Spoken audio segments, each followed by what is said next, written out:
ये कथा काफी सुंदर और प्रेरणादायक है। यहाँ के समाज और संस्कृति का विवरण दिया गया है जो उस समय की जीवन शैली को अभिव्यक्त करता है। राम सीता की प्रेम कहानी और उनके गुणों की प्रशंसा भी बहुत अद्भुत है। परशुराम के जाने के पश्चात पत्नियों सहित राजकुमारों, गुरु वशिष्ठ, अन्य ऋषि मुनियों, मंत्रियों तथा परिजनों के साथ महाराज दशरथ अयोध्या की ओर अग्रसर हुए। मंत्रियों ने शीघ्र ही 2 शीघ्रगामी दूतों को सभी के वापस आने की सूचना देने के लिए अयोध्या भेज दिए। दूतों के अयोध्या पहुंचने तथा सूचना देने पर नगर के सभी चौराहों, अट्टालिकाओं, मंदिरों एवं महत्वपूर्ण मार्गों को नाना भांति की रंग बिरंगी ध्वजा पताकों से सजाया गया। राजमार्ग पर बड़े बड़े सुरम्य द्वार बनाए गए और उन्हें तोरणों से सजाया गया। मार्गों में केवड़े और गुलाब आदि का जल छिड़का गया। सुंदर चित्रों, मांगलिक प्रतीकों, वंदनवारों आदि से हाट बाजारों को भी बड़ी सुरुचि के साथ सजाया गया। एक अभूतपूर्व उल्लास छा गया सारी अयोध्या में। अनेक प्रकार के वाद्य बजने लगे। घर घर में मंगलगान होने लगे। ये ज्ञात होने पर कि बारात लौटकर अयोध्या के निकट पहुंच गई है तथा नगर के मुख्य द्वार में प्रवेश करने ही वाली है, सुंदर, सुकुमार, रूपवती, लावण्यमयी कुमारियां अनेक रत्नजटित वस्त्राभूषणों से सुसज्जित होकर आगंतुकों का स्वागत करने के लिए आरतियां लेकर पहुंच गईं। महाराज दशरथ और राजकुमारों के स्वर्णिम फूलों से सुसज्जित सोने के हौदे वाले हाथियों पर बैठकर नगर में प्रविष्ट होने पर चारों ओर उनकी जय जयकार होने लगी। ऊंची ऊंची अट्टालिकाओं पर बैठी हुई सुंदर सौभाग्यवती रमणियां उन पर पुष्प वर्षा करने लगी।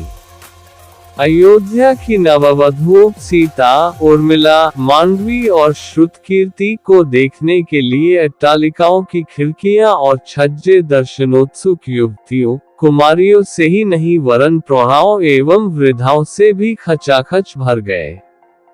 सवारी के राजप्रसाद में पहुंचने पर राजा दशरथ की समस्त रानियों ने द्वार पर आकर अपनी वधुओं की अगवानी की।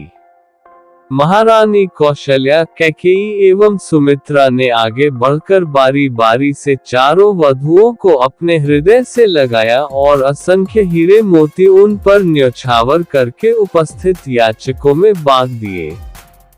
फिर मंगलाचार के गीत गाती हुई चारों राजकुमारों और उनकी अर्धांगिनियों को राजप्रासाद के अंदर ले आई। इस अपूर्व आनंद के अवसर पर महाराज दशरथ ने दान आदि के लिए कोष के द्वार खोल दिए और मुक्त हस्त से नगरवासी ब्राह्मणों को भूमि, स्वर्ण, रजत, हीरे, मोती, रत्न, गौएं, वस्त्रादि दान में दिए। राजकुमारों को राजप्रासाद में रहते कुछ दिन आनंद पूर्वक व्यतीत हो जाने पर महाराज दशरथ ने भरत को बुलाकर कहा, वत्स, तुम्हारे मामा युधाजित को आए हुए पर्याप्त समय हो गया है। तुम्हारे नाना नानी तुम्हें देखने के लिए आकुल हो रहे हैं। अतः तुम कुछ दिनों के लिए अपने ननिहाल चले जाओ। पिता के आदेशानुसार भरत और शत्रुघ्न ने अपनी माताओं तथा राम और लक्ष्मण से विदा लेकर अपने मामा युधाजित के साथ कैकेय देश के लिए प्रस्थान किया। राम ने अपने सौम्य स्वभाव, दयालुता और सदाचरण से न केवल अपने प्रासाद के निवासियों का बल्कि समस्त पुर के स्त्री पुरुषों का हृदय जीत लिया था। वे सबकी आंखों के तारे थे और अत्यंत लोकप्रिय हो गए थे।